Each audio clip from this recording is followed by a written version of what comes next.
Now for the wall tests, right, why are we showing buckets here? If you think back to the diagram of the rib cage that we looked at the beginning, the rib cage, the movement of the ribs in breathing is kind of clinically referred to as bucket handle movement.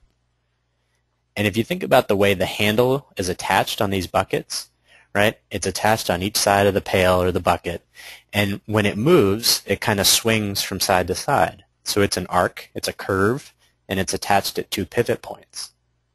Well, guess what? If you feel your ribs, you've got the same thing going on.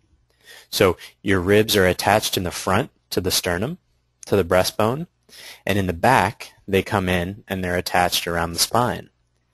So when they move like the handle on a bucket. So if you're sitting in a chair right now, see if you can press your back into the chair a little bit. Or maybe if you can, without knocking your computer over, stand up and put your back against a wall.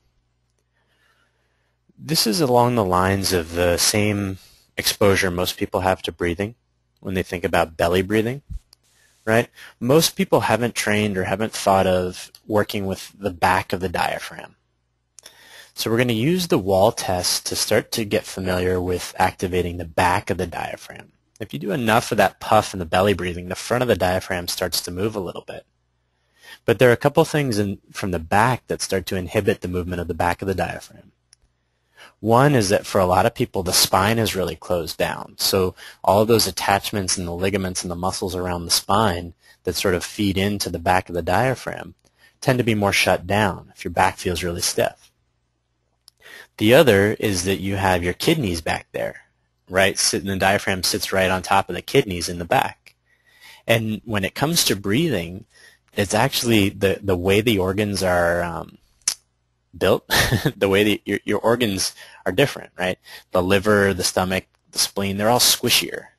The kidneys have a hard casing naturally. And so the amount of movement that you're going to create in the back of the diaphragm is a lot less. It feels a lot like there's a lot less movement that goes on. So just start to notice that. For all those reasons, it's harder to activate the back of the diaphragm. But we're going to try, and this will get you a feel. So with your back sort of pressed against your chair or the wall, what I want you to do is rest one hand on your sternum, on your breastbone. And just for a minute, without trying to do anything, go ahead and try to use your hand to sense the movement of your rib cage and your normal inhale, exhale.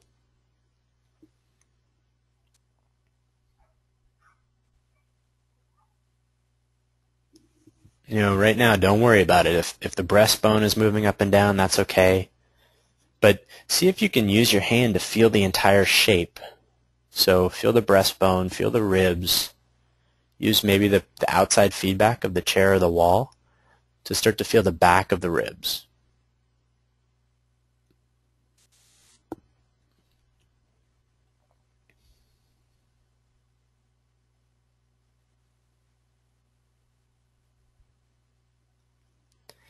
And slowly what I want you to start to encourage is a sense of, instead of inflating the belly or lifting the chest when you breathe, see if you can get a sense of the ribs spreading against the wall, into the wall. So when you inhale, there's a sense of everything spreading open. Think about all those bucket handles lifting and opening. And when you exhale, the bucket handles drop towards the ground. They come back together. The cavity shrinks. So again, it's playing the pressures inside the body.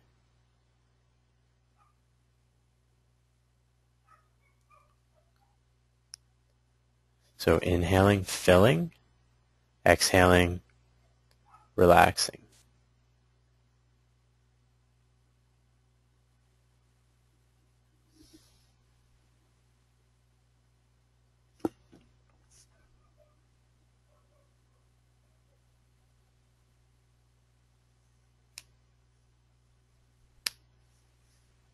Now, we want to refine this sense a little bit, and specifically we want to pay attention to the lowest ribs. So what I want you to do, just for a second, take your hands and find the bottom of your rib cage on each side. And if you can, reaching all the way towards the back, kind of move your thumbs along the lowest ribs and see if you can get them to open up, so sort of pressing towards the back. Now, try to target it. Adjust your posture in your chair or adjust along the wall so that you can start to sense the bottom of the rib cage moving. Remember, right around those lowest ribs, that's where the diaphragm attaches. So refining that is going to give you a feel for the entire head of the drum, the entire diaphragm, spreading and moving and then coming back together. So with your hands on your chest again, see if you can inflate, filling open, and then deflate, bring the hands down and in. And just spend a minute or two trying to feel that movement.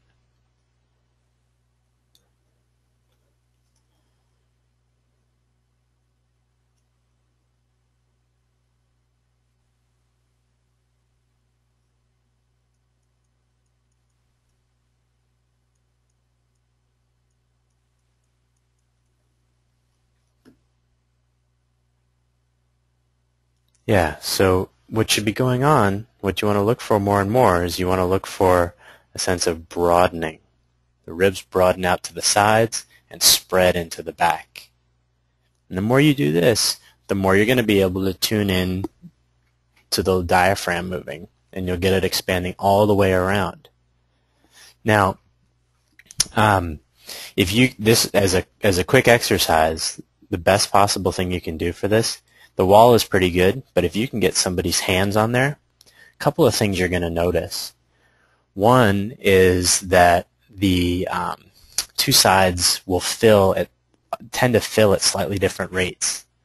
So what you're reading there is you're reading some differences in the diaphragm as the diaphragm moves.